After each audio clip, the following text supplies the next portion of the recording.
So, for those people that have just joined us, we've had this incredible focus on habits throughout the whole month of March.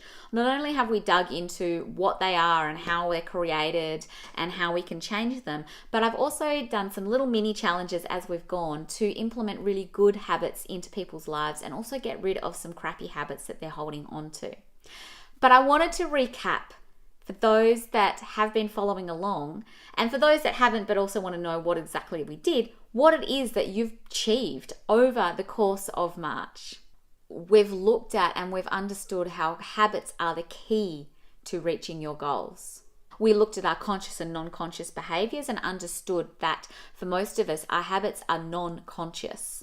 And in order to create new habits, they first have to start consciously, so they feel a little bit like work before they become non-conscious and part of who we are. We looked at the 3 key steps of creating a habit, or why we fail to actually create good habits. And that is, we need to match our identity to meet that person that undertakes that habit. We need to then put a process in place to meet that outcome. We've also looked at and understood how habits are formed, which is through a habit cycle or a habit loop. So we first get a cue in our lives, like we smell a donut and we start to crave that donut.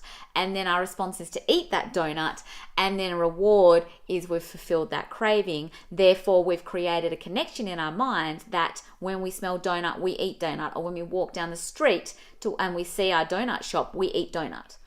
And vice versa, we can change that to be really good, positive habits as well.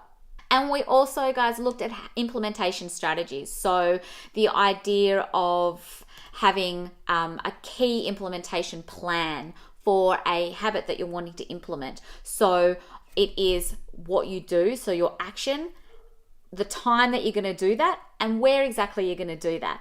And also we looked at habit stacking, which is another key way that you can implement habits into your life without it becoming a chore, which is looking at your behaviors that you do regularly and consistently every single day and slotting a good habit in between those behaviors so it just becomes part and parcel of your life.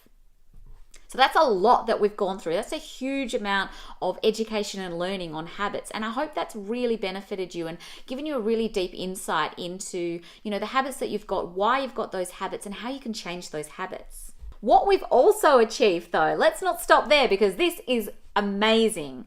For those that have come through this process with me and have worked on those good habits and those bad habits as we've gone through March, look at what you've achieved. You are now drinking a glass of water every morning when you wake up with a squeeze of lemon.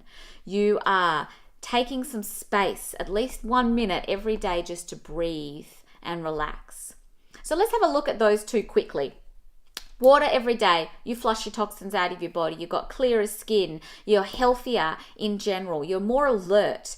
The breathing exercise, you're reducing stress, you're reducing anxiety, you're clearing your mind, you're getting more clarity on what your focuses are for the day, and you are just generally a more relaxed person. Just from those 2 small little habits that you've implemented.